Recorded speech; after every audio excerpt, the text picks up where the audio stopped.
Selamat malam dan salam dari Loma Linda. Selamat malam. Di dalam Alkitab, Tuhan berkata, di Yeremia 33 ayat 6, sesungguhnya aku akan mendatangkan kepada mereka kesehatan dan kesembuhan. Dan aku akan menyembuhkan mereka dan akan menyingkapkan kepada mereka kesejahteraan dan keamanan yang berlimpah-limpah. Kemarin, Dr. Shirley Tan membahas mengenai nutrisi. Dan malam ini kita akan mempelajari beberapa faktor lagi di dalam membina hidup sehat ini. Nah, yang pertama adalah air jernih, kemudian sinar matahari, udara segar, dan olahraga.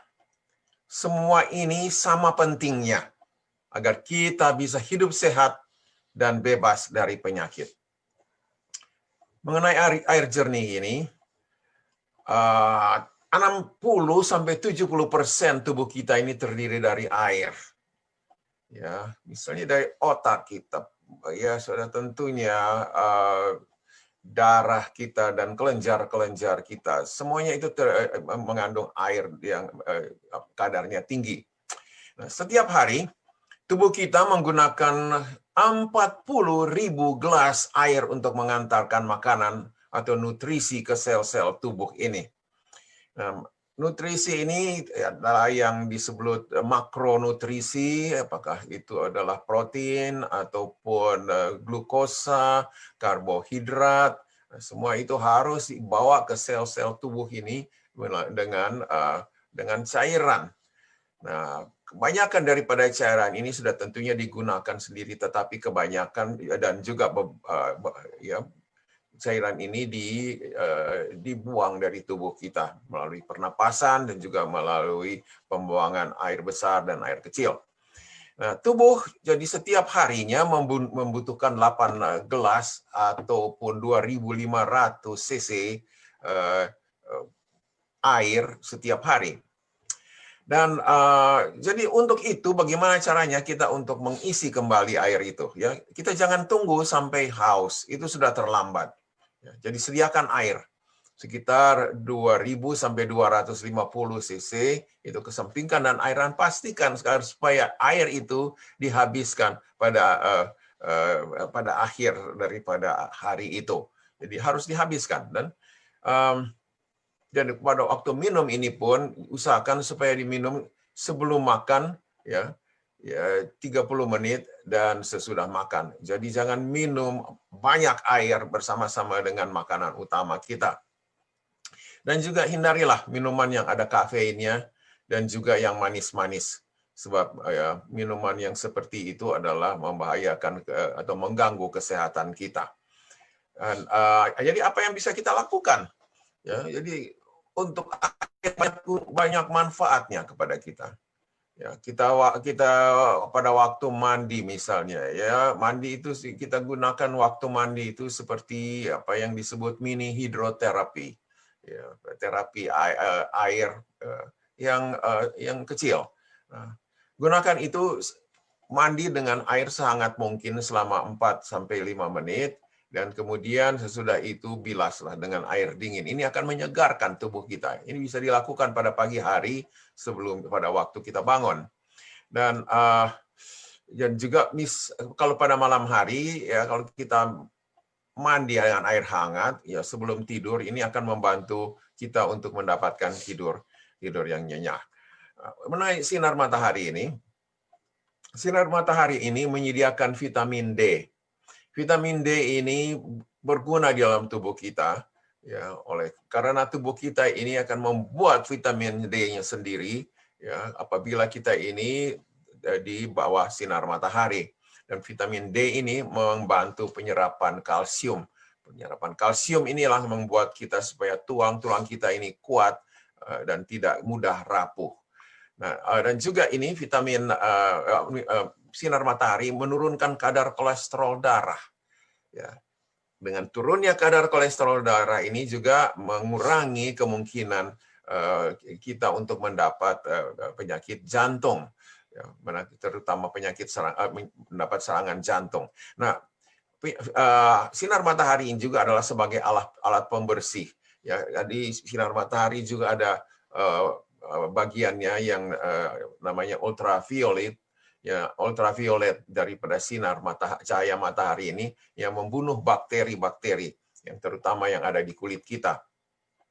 Dan juga ini ya, sinar matahari menambah kekuatan daya penahan tubuh kita, imunitas kita. Amat terlebih pada saat pandemi seperti ini, kita butuh sekali supaya imunitas kita di dalam tubuh kita ini ditunjang dengan vitamin D ini, dengan sinar matahari. Ya. Kulit, ya.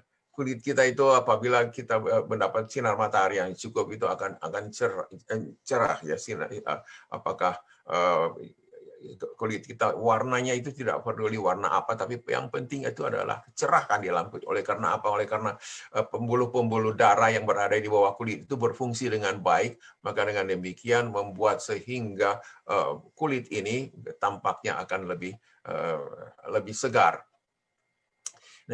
Juga apabila kita ini yang apalagi yang sering menderita depresi, lebih baik kalau menggunakan waktu di bawah sinar matahari. Oleh karena banyak penderita depresi ini amat terutama mereka pada waktu kalau di negara-negara yang ada 4 waktu itu, pada waktu misalnya waktu musim dingin, pada waktu musim rontok, lah mereka itu mendapat depresi yang banyak. Dan saya tahu juga bahwa di Indonesia pada waktu suasana di luar itu kelam, pada waktu musim hujan, suasana depresi ini juga bisa meningkat. Ya. Tetapi apabila kita menggunakan waktu di bawah sinar matahari, ya, perasaan depresi ini juga perasaan yang tertekan ini bisa diatasi atau paling sedikit bisa dikendalikan.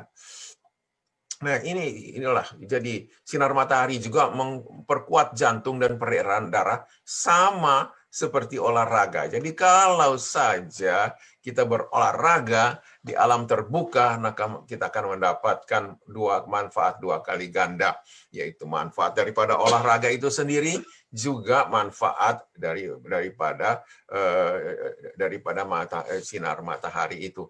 Dan juga apabila kita ini mendapat masalah berat badan, ya, naiknya berat badan, ya, kalau sinar matahari ini membantu mengkontrol berat badan kita, oleh karena kelenjar thyroid kita ini diaktifkan dengan sinar matahari.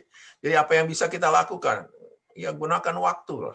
Ya, tidak usah lama, ya 5-10 menit saja setiap hari di bawah sinar matahari, ya.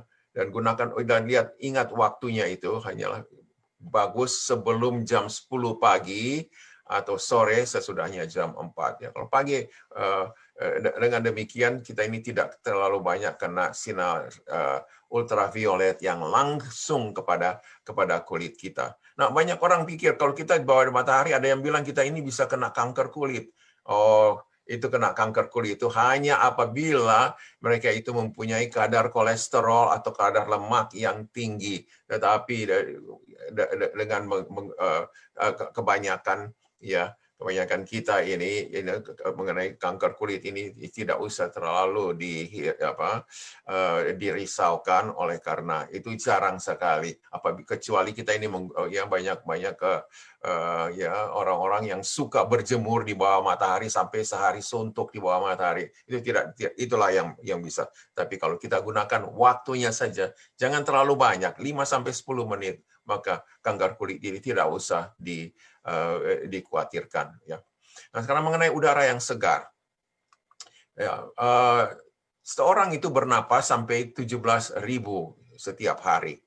Dan seorang itu dapat hidup beberapa minggu tanpa makanan, hanya beberapa hari tanpa air, tetapi hanya beberapa menit saja tanpa udara.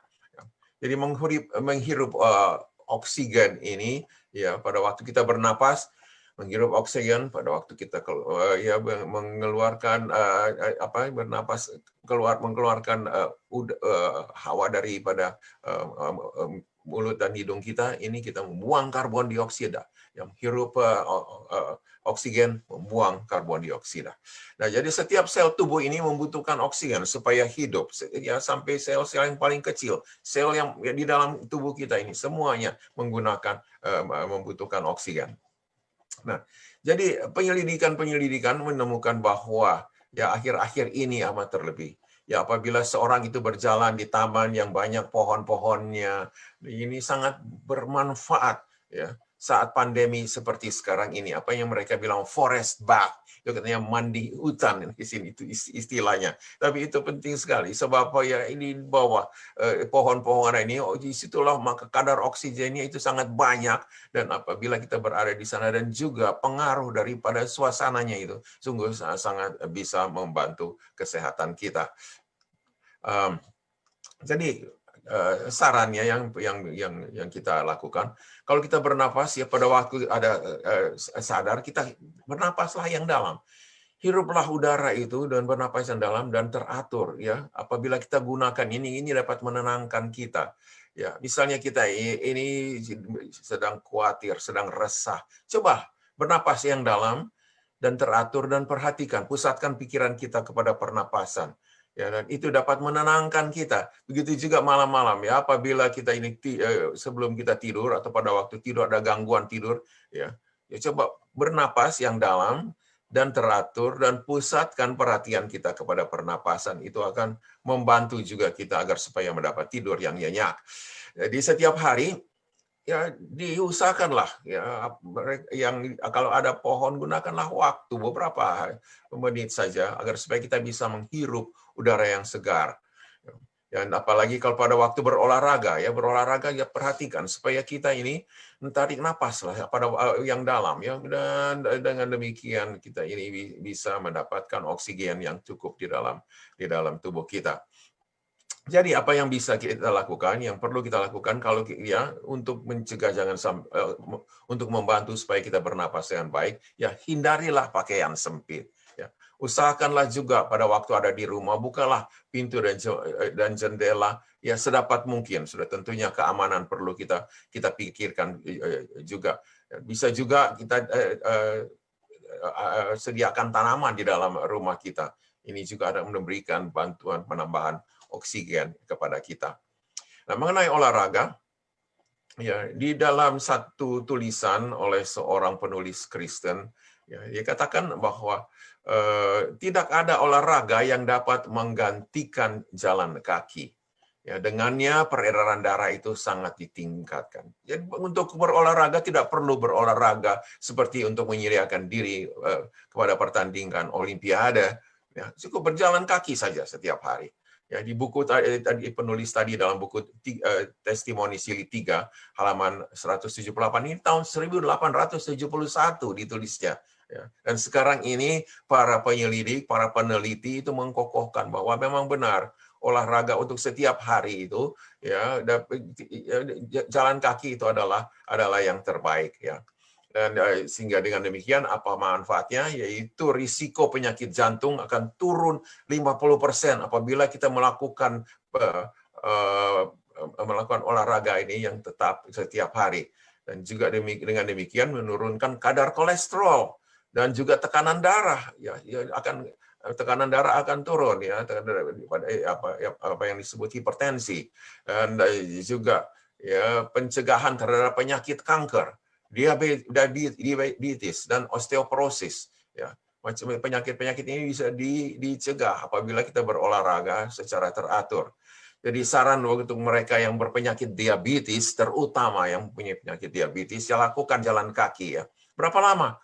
20 menit saja. Ya sesudahnya habis makan 20 menit saja. Dan untuk kita semua bagaimana?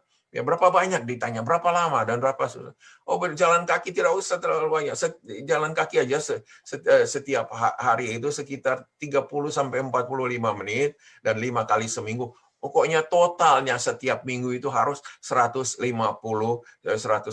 menit. Bagaimana berapa cepat? Ya cobalah berjalan kaki itu diusahakan sehingga ya kita masih bisa bicara tapi sudah tidak bisa menyanyi. Itu artinya kita punya olahraga itu artinya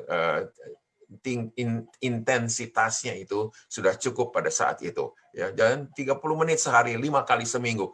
Itu saja dulu, ditingkatkan lebih bagus lagi tentunya.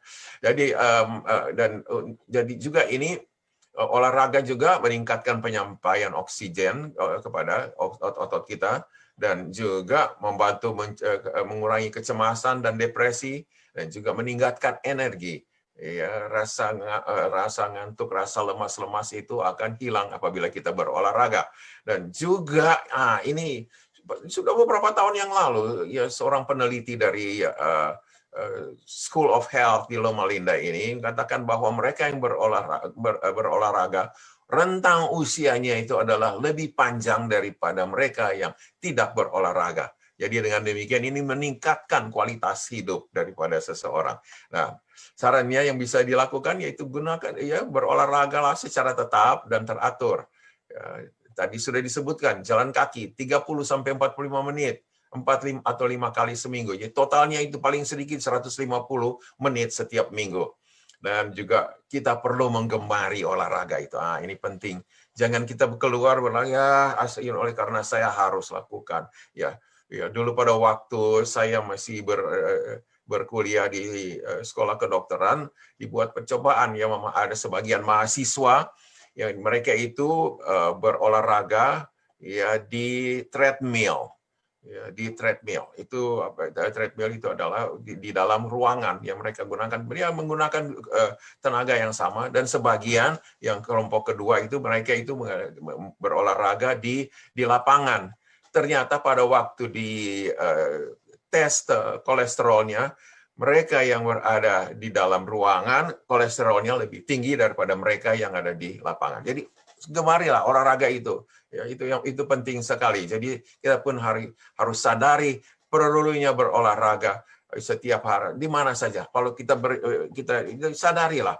Jadi gunakan agar supaya kita ini bergerak. Jadi kalau misalnya di mall, di tempat belanja, ya parkir yang jauh supaya kita bisa berjalan. Di ruangan kalau ada apakah ada lift atau jalan di tangga, ambil jalan di tangga supaya kita gerakkan tubuh kita ini. Sebab Tuhan menciptakan kita ini untuk apa? Untuk bergerak, untuk berusaha sampai berpeluh mukamu. Makanya baru kita ini bisa katanya makan dari usaha tangan kita. Jadi usahakanlah supaya kita bisa berolahraga di udara yang terbuka. Jadi di dalam Alkitab 3 Yohanes ayat 2 disebutkan, saudaraku yang kekasih, aku berdoa, semoga engkau baik-baik dan sehat-sehat saja dalam segala sesuatu, sama seperti jiwamu baik-baik saja. Sekali lagi, Yeremia 33 ayat 6, sesungguhnya aku akan mendatangkan kepada mereka kesehatan, pada Bapak, Ibu, Saudara semua, dan saya, dan kesembuhan. Dan aku akan menyembuhkan mereka dan akan menyingkapkan kepada mereka kesejahteraan dan keamanan